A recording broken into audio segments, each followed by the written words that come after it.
Greetings, girls, and welcome back to another episode of Starfleet Command. Orion Pirates Mod. I'm Admiral Tyrank of the battleship Infiltrator, as we continue our campaign against, well, all of neutral space. And last time, well, we've been puttering around the northern end of the Federation Empire, or United Federation of Planets, we'll go with that one, and basically just trying to raise a little bit of havoc. So let us continue our little adventures today. We're not really supposed to be fighting the Federation, it just sort of is happening. Although perhaps not, because we've managed to go through two tiles where the enemy wasn't even there. A diplomatic delivery shall be the first mission of the day, so it looks like we managed to get some diplomat super happy with us so that he thought that we were on a personal taxi. Not sure if I'm totally okay with that, but okay. We have an enemy light cruiser. It is an NCD, a new drone cruiser, and the reason why we can tell that just immediately right off the bat is because in this particular model, if you zoom in, you'll notice this massive missile rack up here, and that's how you can tell that it's a new light drone cruiser. Off over here, we have an FBV, which is a battle frigate or a saber class. Apparently, this is the USS Jaeger, according to that designation, but we all know how accurate that designation tends to be. So two vessels, both of which are somewhat dangerous, although it's only a battle frigate, so really we're going to probably focus on the light cruiser a little bit more. I'm going to make sure that I set all systems to overload, and I'm actually going to slow down to almost a crawl. Not totally stopping, but I don't want to be using much power for the traveling systems very much at all. If I keep the engine power low and the forward shields high, I should be able to skirmish for a little bit while I wait for all of my weapons to get onto heavy maximum power. Now, I could prepare myself a brand new Wild Weasel, but I'm not entirely sure that's the greatest idea, purely because I don't think I'm going to need it. An FPV, although it is an FPV-X, this is going to be a light carrier, so a Wild Weasel isn't going to do me a whole heck of a lot of good there, whereas the NCD, while it does have a MIRV, because I do believe it's an NCD-XM, as that is the most awesome version. Oh no, it's not, it's just an NCD-X. So if this was an NCD-XM, I'd be more scared, because then it would have a MIRV missile launcher. A MIRV missile launcher is a single missile that fires and blossoms out into 6 different missiles. Each does 1/6 the damage and has 1/6 the health of a normal missile, but it tends to mess with point defense systems pretty badly, especially if you happen to not have point defense systems like us. So yeah, it is something we're going to have to keep an eye on. I could actually just bully you over. You decided you're coming pretty hardcore in. I do kind of want to save the firepower for the NCD though. But if the frigate's going to come in that close, it may just be the best idea to go out for him first. We're going to have to see exactly how that one turns out. So I have loads and loads and oodles of power that I'm not going to steal, and most of our weapon systems are at full charge. Our plasma torpedoes are just finishing up now. Our I-type plasma torpedoes also almost finished charging, so we should be ready to basically go down their throats pretty soon, although he's not going directly in on me. I'm a little disappointed that the Sabres ended up getting relegated to battle frigates, because it's a real interesting ship design. I quite do like it. I think it's got a bit too much gut on a Sabre, but still I do like the profile that it creates, and so I kind of wanted to use it in more places, and I just couldn't find it because it made perfect sense as a battle frigate. That was exactly the role that it should have played, and it plays it pretty well actually. It's sized properly. It's really cool looking. Also, this particular Sabre that we ended up finding was a bit of a challenge to actually get our hands onto. I remember going through about 4 or 5 different Sabres before I managed to find that one, and it is gorgeous. It was well worth the hunt. Alright, so this NCD, I think I found it first time because I had no idea this thing existed, and I think it's adorable. And so we're going to hopefully blow it into little tiny bits as the Sabre gets in fairly close. I could fire a pseudo-torpedo, and in fact that's exactly what I'm going to do. Pseudo-torpedo off to our port side and prepare for a full-on blast. Now the reason why I fired the pseudo-plasma torpedo is I am hoping that he will crash stop, thus buying me a little bit of time. I don't need the time so much, but it is nice to have. We have one miss. Point defense phasers for opening fire. And he has taken a considerable hit by this point. Our systems are fully charged, however, I'm not ready to do it. Okay, starboard side pseudo-torpedo. Let's get him to stop, because now he wants to stop. I'm almost sure of it. There's his stop, and I'm just going to slow down nice and steady here. I could actually invest in destroying his Wild Weasel. Sure, why not? Show me that Wild Weasel. And fire a single phaser. Oh, wrong side of the ship. We have so few phasers, it's almost ridiculous. I think we're just going to have to take a little bit of a pounding from the FBV. We don't have a name on it just yet, although we're going to get one soon. He's accelerated to a speed of 2. Need to wait until I actually manage to get him to 4. He's at 4. Return fire all weapons. And activate the point defense tractor. So we'll start turning away.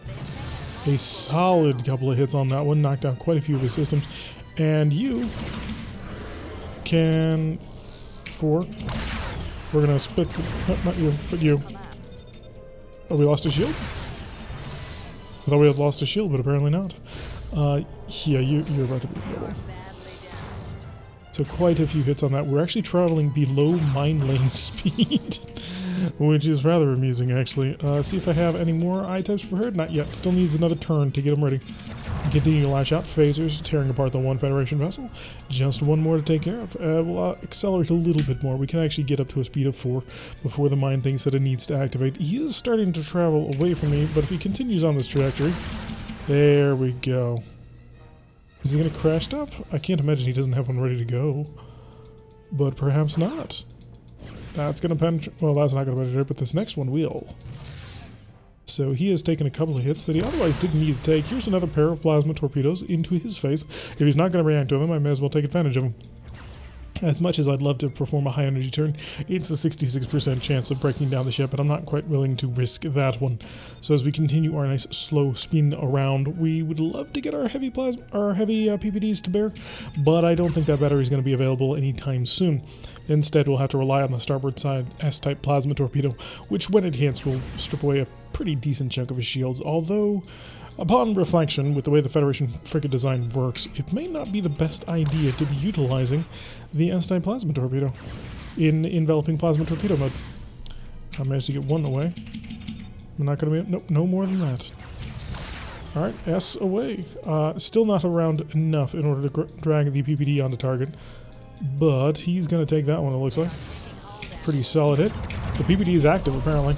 I'll grab in the couple of shots I can get in. Underloaded. Yeah, got 3 hits in. Probably would have gotten a 4th in. Alright, the enemy has been defeated. Let's set to yellow alert and maximize the speed of the ship as we have a diplomat to deliver. So not bad for an opening salvo. I don't think he got through my shields at all. I think we were pretty good on that. I did hear the shield collapse warning, but this never went down, and I was actually looking at it at the time, so no major complaints on that one, I suppose. We're just going to have to pull up into a nice little parking orbit around the planet, which apparently is... Oh no, that's because I'm looking at my repair screen. And show me my transporter. That will work there. And we can basically beam over the diplomat. It'll be great. It'll be grand. He'll tell them all about the virtues of not challenging the people with the giant battleship and the PPDs. And I have to imagine that is probably the best diplomatic lesson that he can give. Do not challenge the people who have much better technology and firepower than you do. We're going to turn directly away and slow down the speed of time and reactivate the camera lock. Oh, that's actually quite a good angle of the ship. Oh, this Cardassian ship deck has some really nice ships in it. And well, it's a fan design, we know, but that is actually a very gorgeous looking one. I'm quite happy about it, about the quality of that. All right, let's continue to push on the enemy. We really shouldn't be wasting our time attacking the Federation planets. We're not here to do that, but I want to. Mainly because I like running into the Federation ships, seeing what they want to throw my way. Ah, these NCDs are everywhere, but we do have a Dreadnought. I do believe you are the Plasma Dreadnought? Let's overload all weapon systems. Might be a mistake. Fleet screen set. No, you're a DNG. You're a guided Dreadnought. Right, because you have the guided weapon pod on the back. Wait a second. No, that is the... No, it's the DNF that's the Plasma Dreadnought. We're also being escorted today by a monster. The Andromedans have ridden with us as well. And the Heavy Dreadnought, of course. Let's not forget...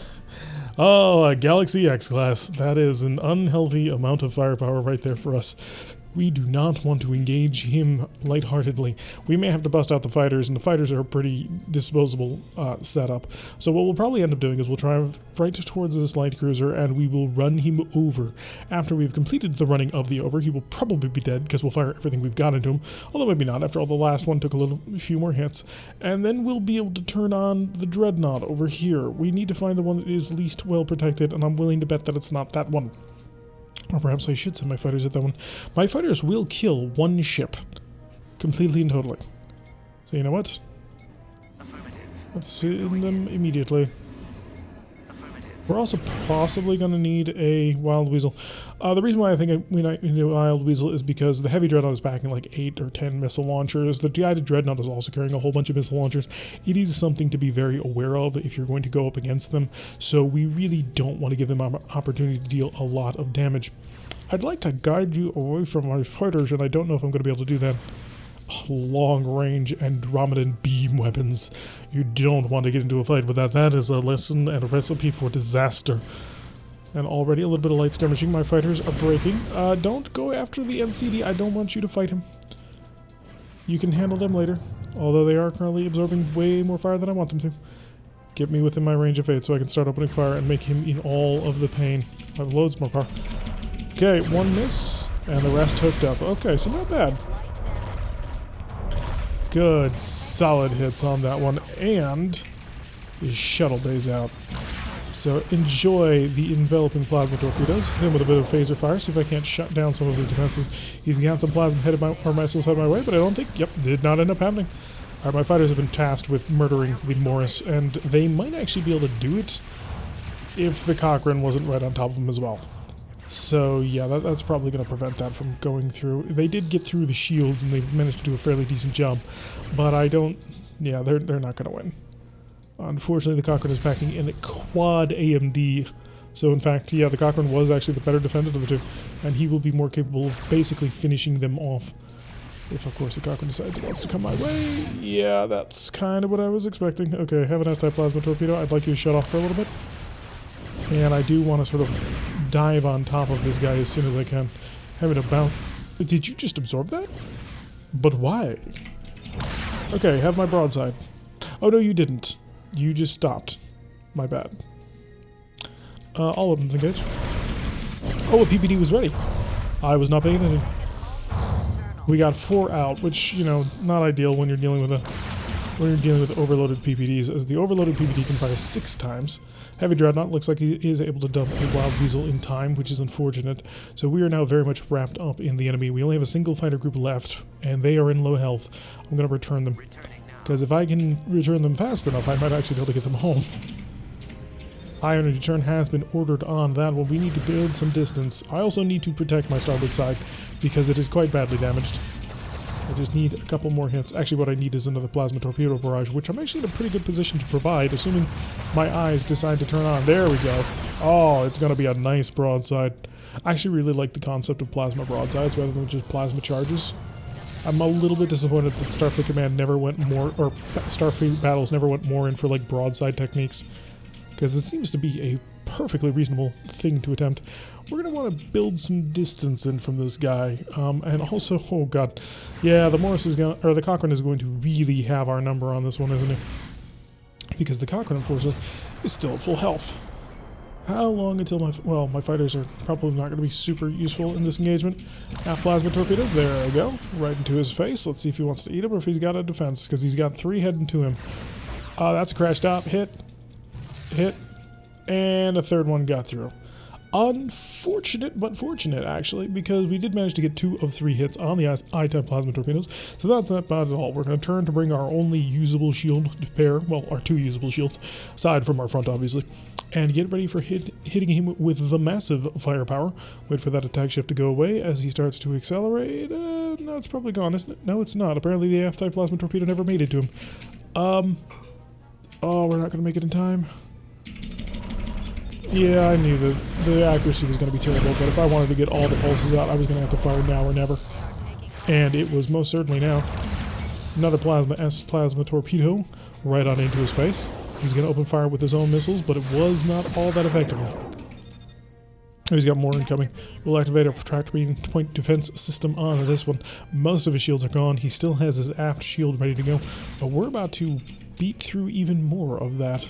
So S-type plasma torpedo, even on the fleeing target, because he's not that far away and he's not that fast just yet. If he was a higher speed, I might consider avoiding doing something like that, but this should reach him with most of its firepower. And it's going to wrap around and hit most of his shield as well. So 26 damage on through, not terrible, considering its normal damage would have been 30, and he would have avoided that one. And he's turning away in order, of course, to avoid running into the asteroid. That would be a very bad plan. Attempting to flee by running into asteroids is always to be avoided by the cleverest of captains. So he is definitely on the run, though. He was not anticipating the amount of firepower that we could put down. It was very much bought to us by our fighters because they ate in badly into the Morris, and the Cochrane just was not in a position to sort of finish it off. I think he underestimated the amount of firepower that we could put into the enemy, and so by the time that he had returned to his protective station, he had already lost. And now he's turning into me with my PPDs already ready to go. So, buddy, He's got between a rock and a hard place because you've got the Andromedan vessel with all of its heavy firepower, its tractor repulsor beams. Those things are devastatingly powerful, especially at close range, and he's not being allowed to get away. And we'll come in with our PPDs, and this will probably be a nice little cleanup. Oh, not quite the PPD kill I wanted, but we did kill it utilizing our vessel instead of the Andromedans. So the PPD kill would have been ideal. If you can actually kill something with PPDs, always take that opportunity because it's the most fun that you can possibly kill somebody with. And there goes this floating saucer section off into the darkness. And we're starting to take a little bit of fire. Now I'm assuming these are Federation Stardocks. Actually, I can't tell that unless... No, they're Lyran Stardocks. Okay, if that's the way you want to play the game, you can field Lyran Stardocks in the middle of Federation space. It's just amazing because Lyran Stardocks are terrible. They have 2 ESGs, expanding sphere generators, which can only protect out to a maximum range of like 2.99 or 3.33, so they're not exactly dangerous. You can just set up in a nice little siege position, utilize your PPDs to maximum effect, and the enemy will be unable to defeat you. Especially, if you're Andromedans and you're coming in just to brawl. Although it looks like he hasn't managed to actually penetrate. Oh, there he goes. Getting that 9 damage in, as we need to slow down, prepare the PPDs. And, ooh, stopped right outside of PPD range. How unfortunate for us. Charge. There we go. Ah, that's the way you siege, and he has nothing left. So, you know what, let's just throw in the plasma, just to make it feel like he put up a fight. He did not. But yeah, PPD's one of the better siege weapons if you can stay at the range that they operate really well at. Unfortunately, though, a lot of the times when you're doing big major sieges against things like planets, you have to get a lot closer or utilize the PPD in standard mode, which, to be fair, is just as powerful as the PPD in overload mode, but you get 2 less pulses, and those last 2 pulses can be so beautifully wonderful. Now, I generally try to avoid using the PPD on overload when I'm actually dueling against people who can fight me back, which is why early on in the season we didn't use overloaded PPDs, because in order to use that, we'd have to get within a range of 8 against people who had lots and lots and lots of plasma torpedoes. Well, we get to bully the Federation a bit because they do not have lots and lots and lots of plasma torpedoes. It allows us to be much more aggressive in our tactics than we otherwise would be able to, because if we try that against something like a Gorn ship, or better, or worse yet, a Romulan, we're probably going to die attempting to do that. For the Federation, they've got one of the best weapons in game purely from a flexibility standpoint, but beyond that flexibility, it really kind of falls to pieces. So get us within our range of 8. And burn on into plasma for the follow-up. Lovely. And then we can turn down to our last Stardock to wipe out.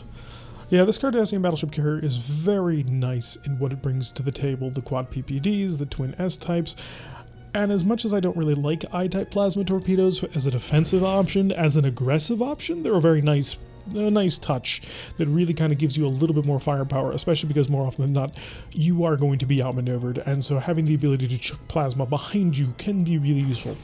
That said, I really kind of wish that they had gone more heavily in on the broadside plasma, or just broadside weapons in general. I know that Star Trek is very much spinal mount weaponry, and that's how you do it, but it seems like a very interesting way to play the game if you were to remake it using basically, well, broadside ships, as if we were playing Honor Harrington. I wonder if I should try and find a copy of the Sanganami Tactical Simulator. I don't know if one actually exists anywhere near me. Where is... Yeah, we have more speed. We need to get in close enough to wipe out the last Lyran Stardock. And Lyran's build the worst possible Stardocks, because they have 2 ESGs and it already doesn't move and it has no other defenses. The ESGs will protect you a little bit against missiles, but not enough. And so it just is a basically wasted piece of equipment unless the enemy is terminally stupid, like us, sometimes. There we go. And follow up with the plasma. Enjoy. Oh my god, he's alive. No, he's not. The enemy has been defeated in glorious plasma style. But yeah, we are a very, very powerful vessel. When used correctly. That is the caveat, of course. When used correctly, we're incredibly powerful. When used incorrectly, it falls off pretty quick. Distress call and tactical, no thank you. We'll pop on back home and come over to the shipyard. Are the XCBs available yet? Because that is what I would like to purchase. I don't think so. No, they are not. There is the DNX, if we wanted to go down quite severely. we would lose both of our S-type plasma torpedoes and 4 of our I-type plasma torpedoes, but we would gain, no, the same number of Phaser X's. Yeah, that's pretty terrible. Oh good, the XEAs are actually out. They are equipped, of course, with 4 PPDs, 2 Plasma S's, and 2 Plasma Ds in order to give you sort of that background coverage, as well as no less than 9 Phaser X's, so you almost have the same X-type Phaser complement, and then 2 Phaser Gs, which actually outguns the 6 Phaser S's, or 6 Phaser 3s that is mounted on the standard Lyran battleship. So quite nice, actually. Yeah, these are deadly. The XCBs possibly even more so, and we are going to be on the lookout for them. However, actually, how much... Never mind, we can't see because it didn't actually pop up. So we need to restock our fighters, which is going to cost us a tremendous amount of cash, but that was known. We knew that going up against a Federation Heavy Dreadnought, an X-type galaxy, was not going to end prettily. So we accepted that, and we still won, utilizing 3 full squadrons of fighters. Worth it. Alrighty, so we are fully kitted, ready to go right back at. However, that's going to do it for today's episode. I've been Tarek. If you like what you see, hit that like button and subscribe. If you want to see a notification every time I upload these videos, press the little bell icon, leave a comment, and make sure that you join us for our streams on Wednesdays and Saturdays at 4 o'clock as we live stream our way through Apollo's Vipers, a Rogue Tech campaign. Rogue Tech, of course, the mod for the very popular Battletech, which recently had an expansion pack heavy metal. We've been playing with the expansion pack content for, well, months at this point, because Rogue Tech included all of it and more. And I will see you all in the next episode.